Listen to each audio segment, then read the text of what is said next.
ஓம் சரவணபவ. இன்னைக்கு டே 14. 108 நாள் சரவணபவ எழுதுறதுல ஆரம்பிச்சிருக்கோம். வேலும் மயிலும் சேவலும் துணை. தினமும் சரவணபவ எழுதுங்க, நினைங்க, கண்டிப்பாக ஒரு நாள் லைஃப் மாறும். இன்றைக்கி முருகப்பெருமானை பற்றி ஒரு குட்டி கதை பார்க்கலாம். தெய்வானையோட திருமணம் தான் இது.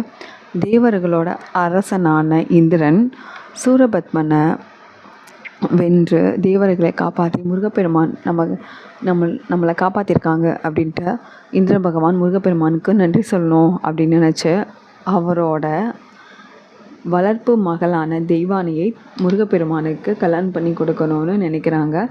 தேவர்கள், முனிவர்கள், கந்தவர்கள் அனைவருக்கும் முன்னாடியும் மகிழ்ச்சியோடு அந்த திருமணத்துக்கு ஏற்பாடுகள் நடக்குது. முருகப்பெருமானும் தெய்வானிக்கும் விமர்சையாக அந்த திருமணம் நடப்பிடுது. இந்த திருக்கல்யாணம் தேவர்களுக்கு எல்லாருக்குமே மகிழ்ச்சியும் அமைதியும் கொடுத்தது.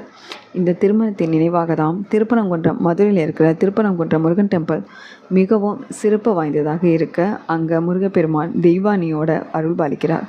கதையோட நீதி என்னன்னா, நன்மைக்காக பாடுபடுபவர்களுக்கு இறைவன் உரிய மரியாதையும் அருளையும் தருவார். ஓம் சரவணபவ.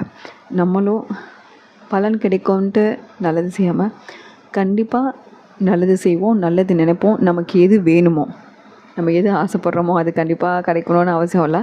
பட் நமக்கு எது வேணுமோ அது கண்டிப்பாக கிடைக்கும். ஓம் சரவணபவ.